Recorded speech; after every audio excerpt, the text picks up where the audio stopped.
11월 3일 수요일 하나님께서 저희에게 주신 말씀은 욥기 17장 6절부터 16절까지의 말씀입니다. 하나님이 나를 백성의 속담거리가 되게 하시니 그들이 내 얼굴에 침을 뱉는구나. 내 눈은 근심 때문에 어두워지고 나의 온 지체는 그림자 같구나. 정직한 자는 이로 말미암아 놀라고 죄 없는 자는 경건하지 못한 자 때문에 분을 내나니 그러므로 의인은 그 길을 꾸준히 가고 손이 깨끗한 자는 점점 힘을 얻느니라. 너희는 모두 다시 올지니라. 내가 너희 중에서 지혜자를 찾을 수 없느니라. 나의 날이 지나갔고 내 계획 내 마음의 소원이 다 끊어졌구나. 그들은 밤으로 낮을 삼고 빛 앞에서 어둠이 가깝다 하는구나.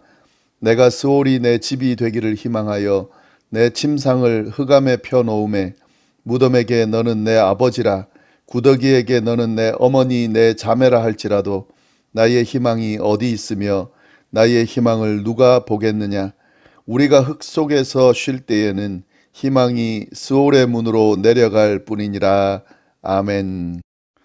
오늘 주어진 본문 말씀을 통해서 욥이 또 어떤 이야기를 계속 하는지 우리가 살펴보도록 하겠습니다. 욥은 비록 고난을 당하고 있지만 그 고난이 자신의 죄로 인한 것이 아니라는 것을 확신하고 있습니다. 이러한 확신의 근거에서 하나님께 또 기도하는데요.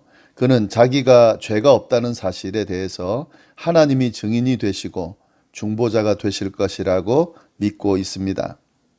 또한 그는 이러한 증인이 되시고 중보자 되시는 하나님께서 자신에게 그에 대한 확증을 하는 담보물을 달라고 요청합니다.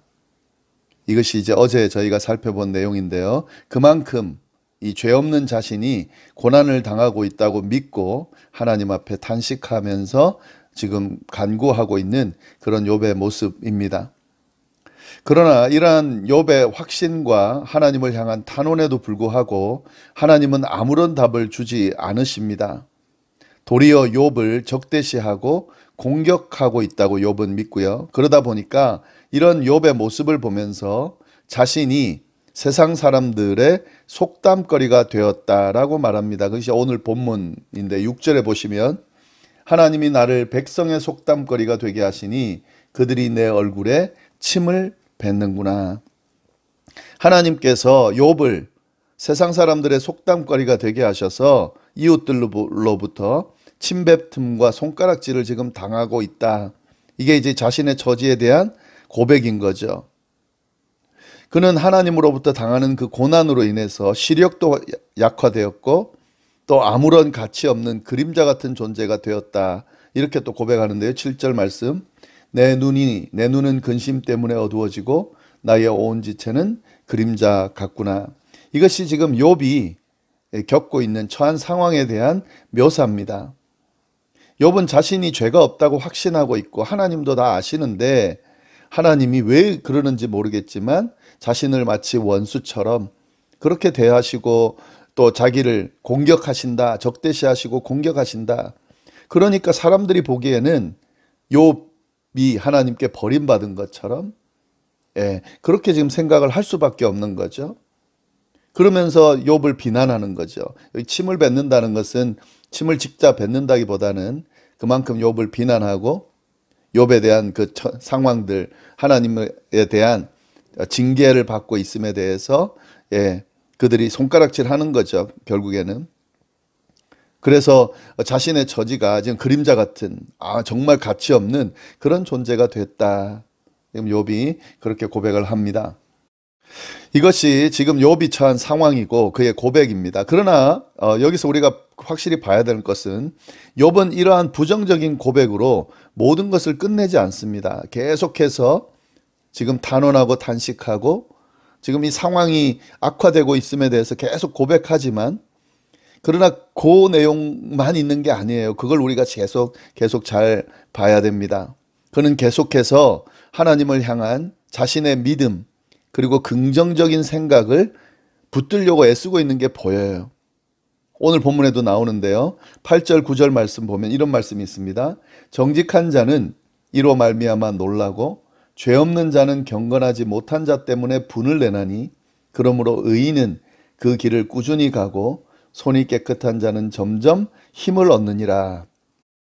무슨 말이냐면 이런 자신이 처한 상황, 그러니까 의인이 고난받는 이 상황을 보고 정직한 사람들, 죄 없는 사람들이 놀라고 화를 낸다는 거죠. 왜 의인이 고난을 받는가?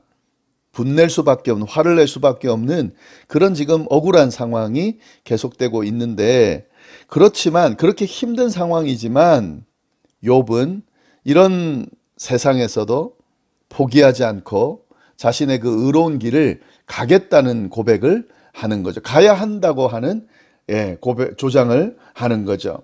9절 말씀이 그 말씀인 거잖아요. 그러므로 의인은 그 길을 꾸준히 가고 손이 깨끗한 자는 점점 힘을 얻느니라. 비록 의인이 고난받는, 그래서 그 모습을 보고 화가 나는 그런 상황이라 할지라도 그래도 자신은 의인의 길을, 의로운 자들은 의로운 길을 가야 한다 라고 고백하는 거죠. 정말 대단한 고백입니다. 보통 이 정도 상황이 되면 내가 의롭게 살아가고 착하게 살아감에도 불구하고 욥이 겪는 고난을 계속 겪는다면, 아, 이제 나는 더 이상 착하게 살지 않을 거야. 의롭게 살지 않을 거야. 그냥 막 살 거야. 뭐 의롭게 살아도 이렇게 고난 당하는데 왜 내가 의롭게 살아? 보통 이렇게 반응을 보일 수 있는데 욥은 그게 아니라는 거죠. 그래도 의인의 길이 옳다는 거죠. 의로운 길을 가는 것을 포기하지 않겠다는 거죠. 이 내용, 이 고백을 우리가 보면서요, 지금 사실 욥이 겪는 고난은 사단이 욥을 시험하기 위해서 지금 고난을 주는 거죠. 우리가 욥기 초반에 봤잖아요. 그 사단이 지금 뭐라고 하나님 앞에 의문을 제기했냐면, 욥이 하나님을 저렇게 신실하게 경외하는 것은 하나님이 주신 축복 때문이다. 만약에 그 축복들을 다 걷어가면 하나님 앞에 그렇게 의롭게, 또 하나님 앞에 그렇게 의로운 모습으로 서지 않을 거다. 그렇게 지금 사단이 하나님 앞에 이런 그 의의를 제기하고, 그래서 지금 하나님이 그럼 한번 시험해봐라, 그러지 않을 거다 하고 지금 시험을 하는 거잖아요. 근데 오늘 이 고백을 보면은 욥이 사단의 말이 틀렸다는 것을 지금 드러내주고 있습니다.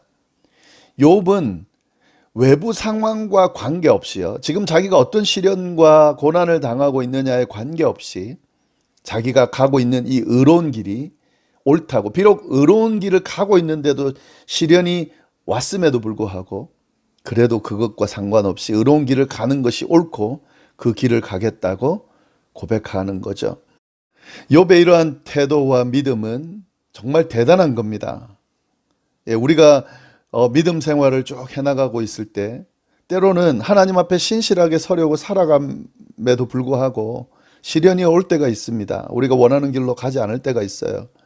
악한 자들, 믿지 않는 자들은 승승장구하고 잘 되는 것 같은데 우리에게는 이런 어려움과 역경들이 몰려올 때가 있습니다. 그럴 때 아이, 그럼 예수 믿어 뭐해? 신앙생활 하면 뭐해? 하고 떠나는 그런 반응을 보일 수 있는 그런 상황에 처할 때가 있어요. 그런데 그것 때문에 믿는 게 아니잖아요. 우리에게 지금 고난을 주지 않으면 믿고 주면 안 믿고 이런 게 아니잖아요. 우리의 믿음은 그것에 관계없이 우리를 구원하신, 또 우리의 인생 전체를 완전히 변화시키는, 거듭나게 하는 그것이 우리의 믿음의 근거인 거죠. 좀 힘들고 이해하지 못하는 상황들이 되어질지라도 하나님 우리를 구원하셨다, 우리를 신실하게 인도하신다, 영원히 우리를 이끄실 거다 하는 그 믿음 가지고 그냥 그 길을 걸어가는 거죠. 그것이 옳은 길이기 때문에, 또 구원의 길이고 생명의 길이기 때문에 우리가 그 길을 걸어가는 거죠. 욥이 지금 보여주는 모습이 그 모습입니다. 물론 이 고백으로 모든 게 끝나지 않아요. 왜냐하면 욥도 연약한 사람이기 때문에 이렇게 고백하고 붙들려고 애를 쓰지만 또 계속 지금 상황, 해결되지 않는 상황 때문에 또 넘어지고 또 흔들리고 뭐 이렇게 하긴 하지만 욥 안에 흐르고 있는 이 믿음의 근원을 좀 잘 볼 수 있기를 바랍니다. 예, 욥은 계속 말을 이어갑니다. 10절 말씀 보시면 너희는 모두 다시 올지니라 내가 너희 중에서 지혜자를 찾을 수 없느니라. 욥은 친구들 중에서는 지혜자를 찾을 수 없다. 예, 이론적인 말만 반복하는 친구들에게 더 이상 지혜를 구하기 힘들다는 거죠. 자기네들이 마치 지혜자인 것처럼 말하지만 지금 이 상황도 이해하지 못하고 또 자기 생각하는 것 이상의 것을 지금 알지 못하고 있는 친구들의 모습 속에서는 지혜자를 찾기 힘들다. 그렇게 고백합니다. 계속 욥이 이야기하죠. 11절 나의 날이 다 지나가고 내 계획 내 마음의 소원이 다 끊어졌구나. 그들은 밤낮으로 낮을 삼고 빛 앞에서 어둠이 가깝다 하는구나.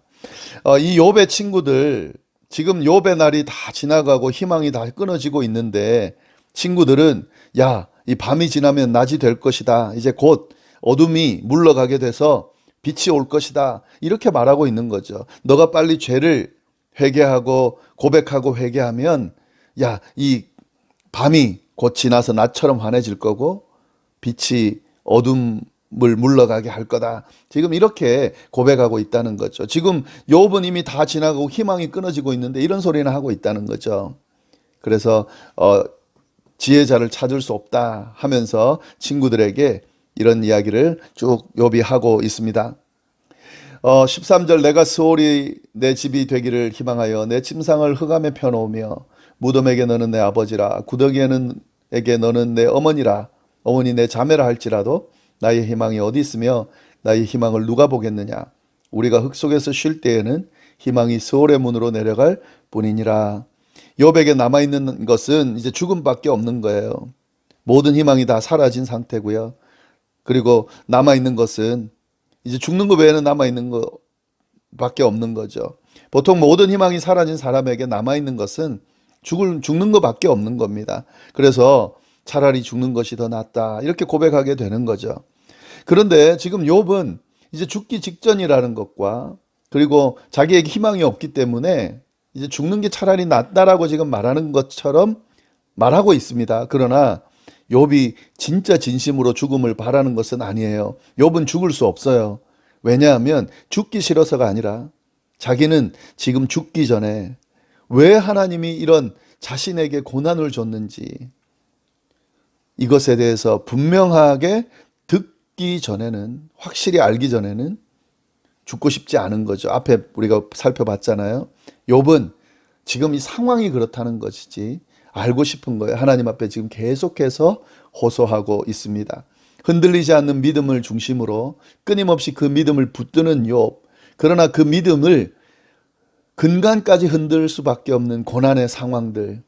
이 상황 안에서 욥이 지금 절규하며 하나님께 매달리고 있는 그 내용들이 계속되고 있습니다. 우리가 지금 이 계속 같은 내용, 비슷한 내용들을 쭉 보고 있지만 사실은 반복하면서 이게 진짜 우리의 인생이구나, 우리의 신앙 여정이구나 하는 생각을 저는 하게 됩니다. 계속해서 보면서도 이게 계속 반복되는구나. 우리도 이 질문이 반복되면서 우리의 인생이 또 신앙의 여정이 쭉 흘러가는구나. 그런데 여기서 욥의 이 중심, 하나님을 향한 확신, 하나님이 결국에는 해결점이라고 하는 그 시선, 이 부분을 우리가 계속 보면서 더 견고해지면 좋겠습니다. 그 확신을 더 견고하게 우리의 시선도 하나님을 향해서 고정할 수 있는 그런 묵상의 시간이 되기를 간절히 바랍니다. 기도하겠습니다.